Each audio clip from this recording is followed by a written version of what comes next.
All right, I'm Brent Leary. I'm Paul Greenberg. I still have that weird chill up my spine being in Boston because of that Patriots thing, but Well, we'll be exercising that shortly. I know that. We are. What are we again? the CRM Playaz. Okay, and that means we're what exactly? We're glad to be in Boston for a Sugar Connection. That's what it only means. reason we're glad. That's the only reason. I luckily this year. Last year I had it, but this year I don't have that chill. At least when it comes to baseball season, since I'm a Yankees fan. Yeah. And the Red Sox didn't make the playoffs this year, so Ooh. I'm okay. We better ask our guest here, Craig Charlton, who is the CEO of Sugar. Are you a big baseball fan, or? Not a huge baseball fan, as you can tell by the accent. Right. I'm more into cricket and Australian rules football than I am baseball. That's why. But I do enjoy going to the game. Okay, so when you go to a Patriots game against the, let's see, you live in Denver, against the Broncos. Or the Broncos. Oh, the Broncos. Oh, sorry, we're talking football now. Yeah. Sorry. No, forget the Rockies. The Patriots versus the Broncos. Yeah. Who are you rooting for? The Broncos. Okay. All right, we can continue with the show. They've even got an Aussie who plays for them. I was at the game and they played I Come From a Land Down Under, and I thought it was because they Love that song, actually. Well, thanks for joining us. We know there's a big conference going on, and you're a busy guy, but we appreciate you coming in. We sure do. If you've done a few minutes with us. So let's start with some history here. I know you come from, I think, financial technology, right? FinTech background, and other things. You've been like a lot of things over your life. Well, yeah, I actually started as a chartered accountant way back when. Wow. Started with ERP products and selling and implementing ERP products. And then in the late 90s, we were doing a lot of work with a company called Epicor. Yeah. Oh, yeah. They bought a CRM application at the time called Clientele. I'm not sure if you guys know. Oh, yeah. Clientele. Oh, my goodness, yeah. So as a reseller, we built a whole lot of vertical technology using the Clientele toolset, which in its day was actually a really cool toolset. And so over the course of a number of years, we became Epicor's biggest reseller in the world, primarily off the CRM. So, Australia should represent about 3% of the world spend, and we were number one in the world for 8 out of 9 years. Wow. I eventually sold that business to Epicor.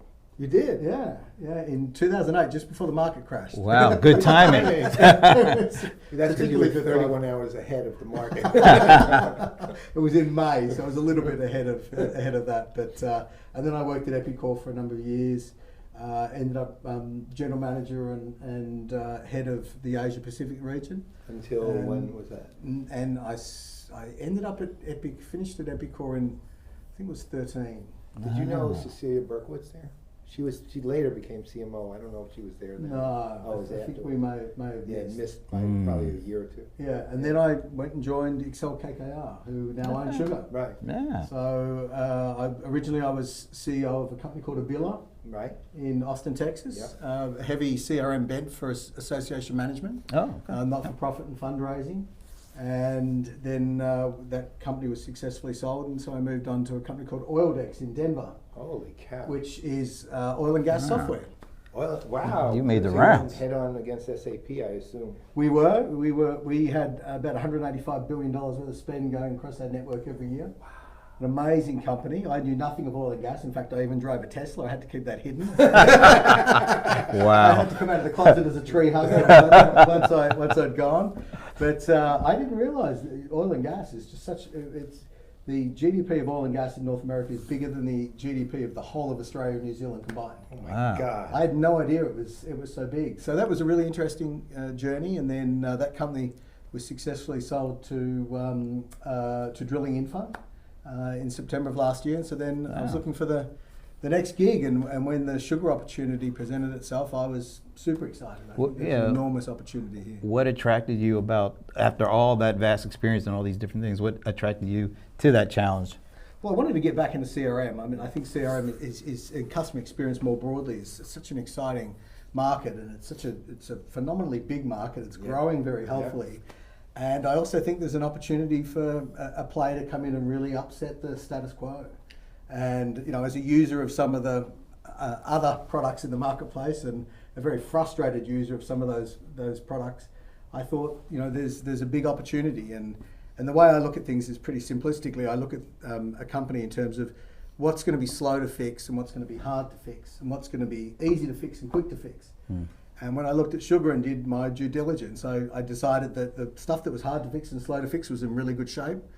More the go-to-market side of the business, which really needed to lift, which are the quicker and easier to fix things. Yeah. So I thought there was a huge amount of potential, and 6 months in, I'm, touch wood, certainly not regretting it. Very excited. So, all right, so, I mean, I've known Sugar for 15 years, 2004. Since birth.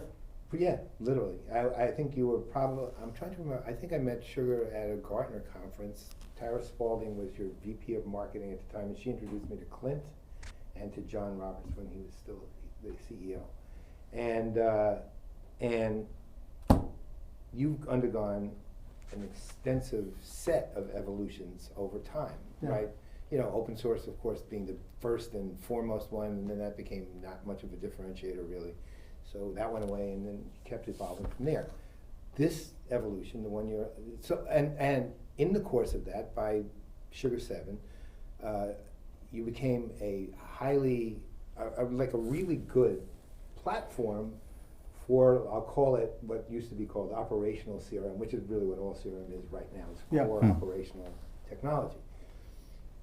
But the leap you're making goes from, let's say, more left-brained to much more right-brained human behavior, right? And you're enabling that kind of thing. Now, Rich gave us a pretty good picture of the technological side of that, but you mentioned that the quick to fix is go to market. And that's a quick to fix, but it's a huge thing with Sugar. It's been literally, it's what's going to give Sugar back their strength. And so how are you thinking about that? Because you're going from a company that has never said they're anything but CRM, ever, not for a second until now, right?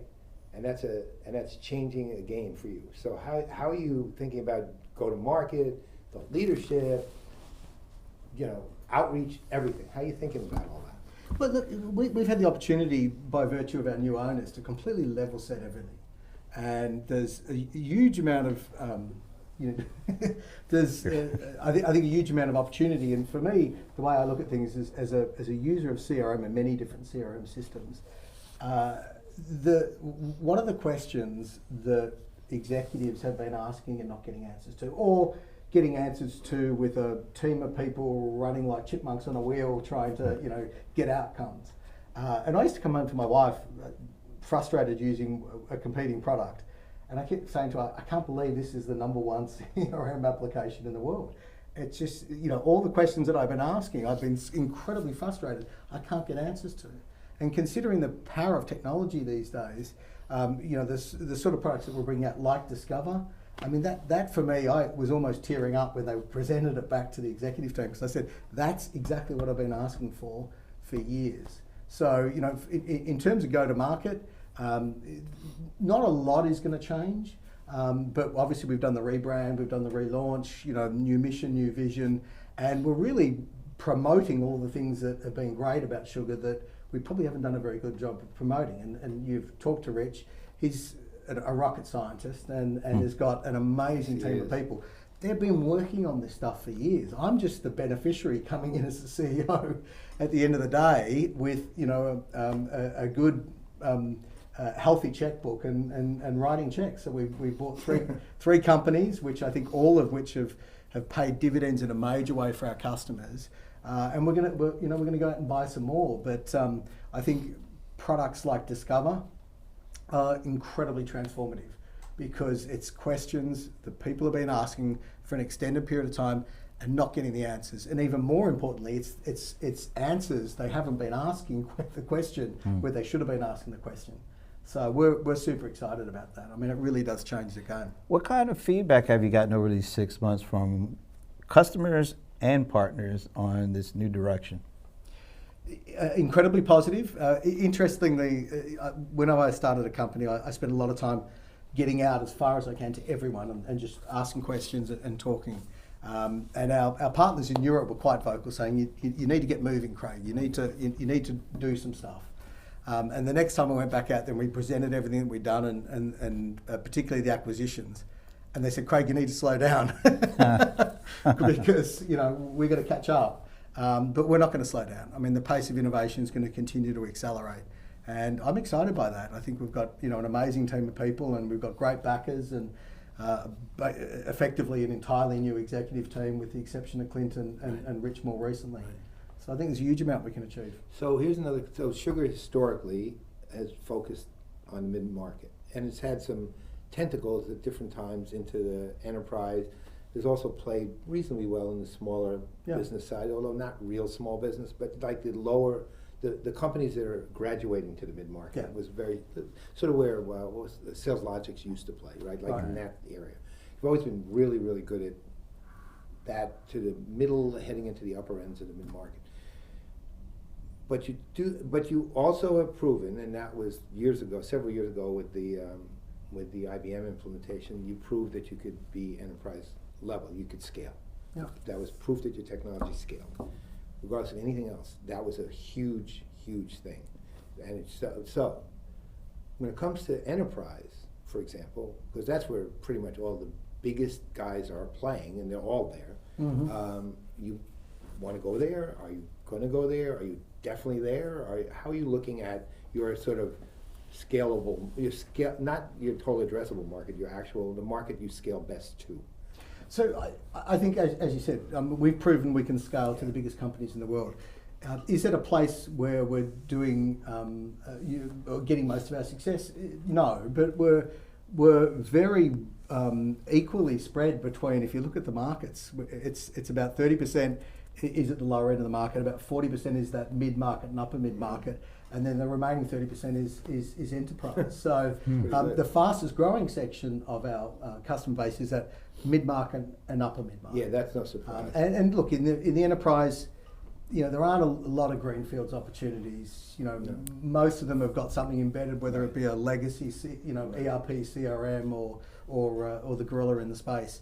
So it's probably not an area that, we'll look at it opportunistically. Right. But our core market is really that graduating into mid-market and then mid and upper mid-market. Yeah, it's a great place for you guys to play. And there are some really worthwhile competitors in that market, although I don't think you really addressed them too much. But you guys can play with anyone in that market without any doubt to me. But that brings another issue, or not an issue, a question. That market is kind of, by definition, people aren't sure what exactly it is, right? Well, because, like, for example, I remember a long time ago, I was asking SAP their definition of the mid-market, and this is literally what they said: anything under $2 billion. I said, wow, that is a big mid-market, right? So it's like $2 billion, like $1.8 billion mid-market in their head, and that's clearly not in my head, right? 500 million, that's mid-market. That's heading to the upper end too. Yep. 900, 800, 900, maybe under $1 billion. Yeah, I get that. So how do you actually define that mid-market? Because that's going to make obviously a big difference. Yeah, look, and that actually differs region to region. Right. Coming from Australia, our mid-market and upper mid-market was very different to what the US would define as mid-market. But look, the way I see it from our perspective, it's that 100 seat to 2,000 seats is the mid-market to upper mid-market. Is the way we would good define place for you to be too. Yeah.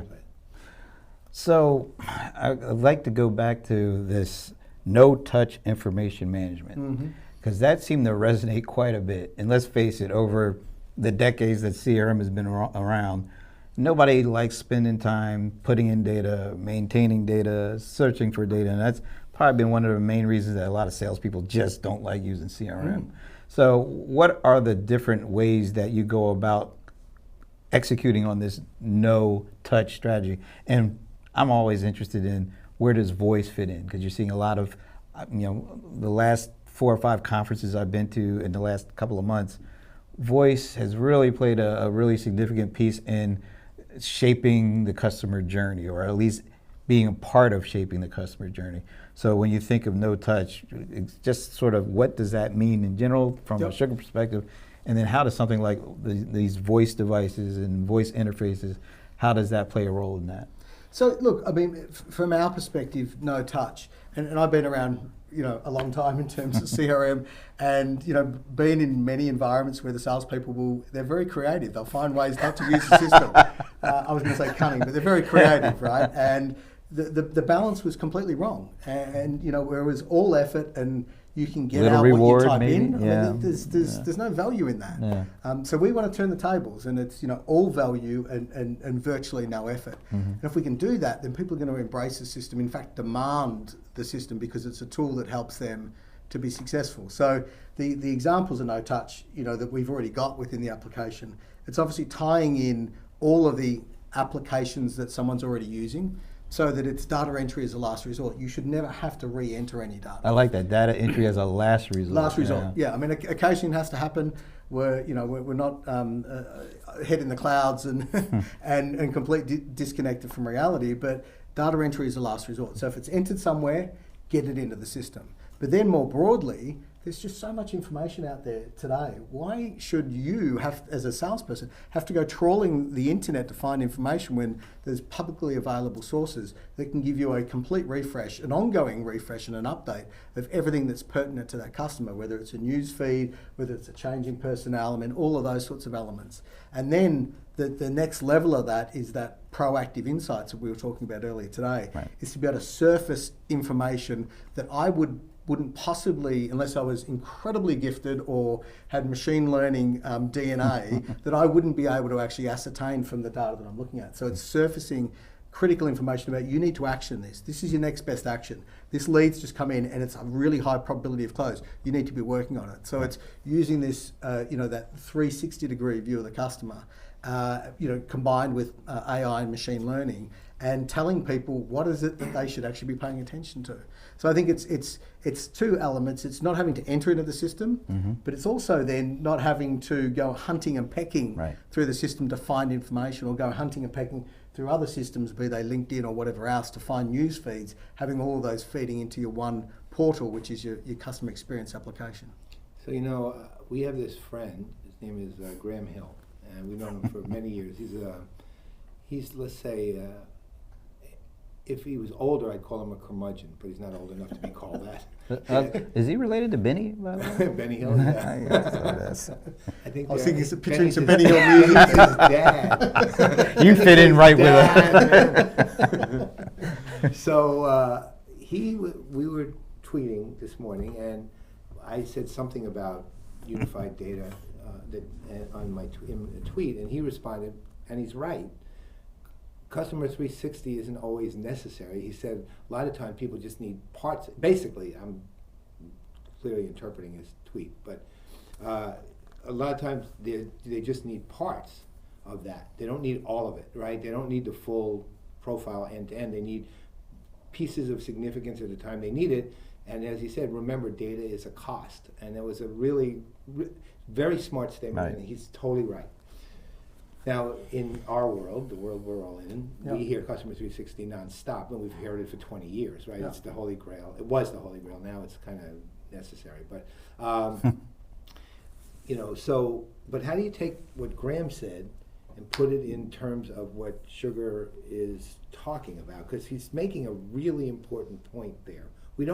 What we need is the data we need to get the insight we need to take the action we need to take.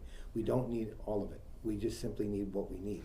So I have a very different opinion on that, because ultimately, if I need 90 degrees, I need 90 degrees. Take that out of the 360. You need to have the 360 in order to provide a foundation to answer every single question within the business.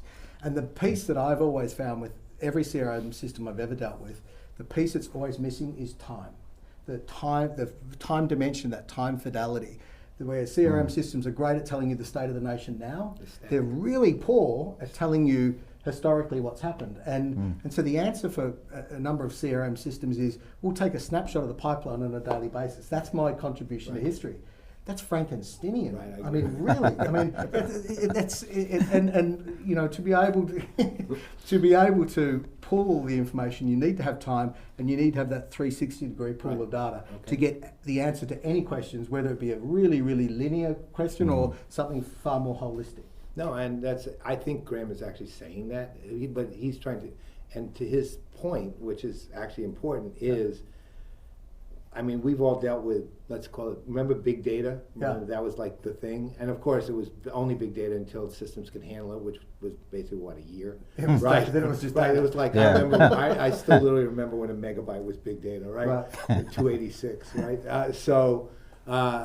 But I remember Michael Wu, who was at this time chief scientist at Lithium, now chief AI scientist at Pros, said something he used to go around and talk to big data, small insights, which is really what we're looking for, right? Ultimately, we're looking for insights of importance to us based on the data we need to get those insights. Yeah. And that's where time does come in. Because one of the things I think you guys do, which no one else does, and is very powerful, and if you want my advice, make more of this, is the way you look at anomalies, which we talked about with Rich too, which is, because that's really what you're saying. You surface an anomaly, you see if it has any substance or validity, and if it does, you've got something that will effectively help direct you where you got to go next. And that's where best next action can come in or whatever.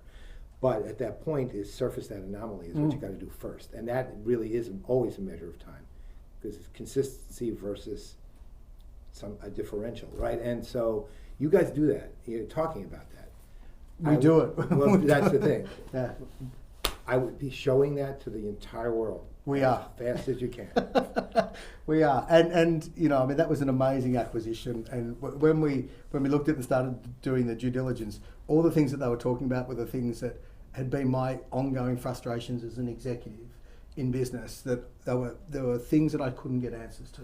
And things that the human mind can't comprehend because of the amount of data that's actually available. So, and the beauty of it is, because it's machine learning, it's compounding, right? So you learn something from the breakdown of what's happened with a pipeline this quarter, where the forecast ended up being off, like the 14% we were talking about in the presentation. That's then built in for what was the anomaly, what were the characteristics, what were the changes in those 100 different data dimensions that we're tracking in order to lead to that anomaly. See, that's so important. Exactly. That's the key. That's the magic science to it all. Well, that's what you have that makes what you're talking about singular right now, to be honest. I mean, some of the other stuff is, there's a lot of companies claiming customer experience platforms right now, like a lot. And honestly, I don't think any of them are customer experience platforms. I think they're engagement platforms. And to me, I just wrote a 400-page book on engagement, okay? And it distinguishes between those two very clearly. Okay. And to me, you're an engagement platform, but you're going to call, I'm not trying to wage that fight because it's ridiculous. A, I'm not going to win it, and B, it doesn't really matter, right? What matters right now is that you accomplish what you have to accomplish and get the outcomes you need to get. All of that said, one of the things that I found interesting about all the platforms is that all of them make claims related to engagement, one way or the other, interactions, that they can do X, Y, Z. What you guys are claiming is, with the anomalies also, well, actually, it leads to the question, which you're claiming that let me rephrase that. You unearth the anomalies. Mm-hmm. You can show their lack of validity or their validity, but then it takes some action that has to be taken given their, let's call it their validity or their lack of validity, which is where, of course, what most people call next best action is actually best next action. Friends heard me say this a million times, because next best means the second best action. I like that. Pitt and Bose pointed that out to me when they said they were calling it best next action. I'm saying, why are you calling it that? It doesn't roll off the tongue as well, though. No, it doesn't, but at the same time, it's actually much more accurate, right? Correct. Yeah, right? Yeah. But in any case, how do you, with what you have now, I know it was mentioned you do it, but I didn't see any evidence of it particularly. So how do you think about it? For your CEO, you don't have to tell me what Rich would, but how do you think about it? So I'd encourage you to come to our session on Discover this afternoon, because we're actually going to be ripping off the covers and showing it in action. It's, the whole concept is, when you detect an anomaly, rather than just saying there's an anomaly, now human being go and figure out what could be potentially causing that. We're also surfacing what we believe to be the possible reasons for that, and so surfacing them and actually proactively putting that in the user's inbox, saying, here are the reasons why we think this is the case. So there's still a human judgment factor. Yeah. But ultimately, I think Yeah. we can take it to, you know, the 90%, the 95% mark, and then leave it in the hands of the human That's being pretty good. in order to, you know, make that final determination, and then obviously change course if need be, or take other action. And the beauty of it is, the more that we learn on more data sets, the better it's going to get. Yeah. And you know, and ideally we get to higher than 90 or 95%. I mean, that's the ultimate aim. This is pretty amazing. All right. Well, we know you got to get back to the conference. So Yeah. one last question. You've been in here for roughly 6 months. What do you? 7 months now. 7 months. Yeah, Okay. really. So what are we going to be? Over the 7-month mark. Yeah. The We 7 month itch. That's We should have brought a cake or something. But what do you see the year ahead for you guys? Is it going to be some more acquisitions? Is it going to be more stabilizing and adding to the platform, and organically? What do you want to see in the next Well, year? so we've done 3 acquisitions in the 7 months. The team asked me to hold back on acquiring anything else while we got everything bedded down, and that was primarily to launch Discover and launch Connect, which we're doing now. So we've now got an appetite for what next. So we've got a large pipeline of opportunities. We don't want to buy disparate pieces of technology which don't fit well together, because I've been the unfortunate victim of systems that are like that. So, but there's some great tech out there that's available at the moment, tech that we can assimilate into our platform very, very easily. So, we've got a strategy session coming up in a couple of weeks where we're going to go back and revisit what do we build, what do we partner, what do we buy.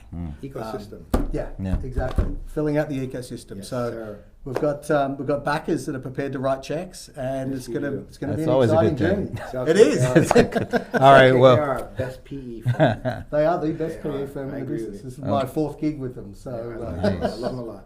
Okay, well, we're going to let you go. First of all, pleasure to have you.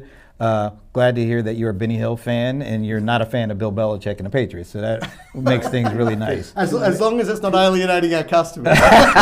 Oh, he is a Too many CEO. good check oh, no. Sorry. You got to poke fun. Benny Hill you can loosen up a little bit on and flip to SNL or something if you're a US model, but Patriots, you got to hold firm. Right. Sorry.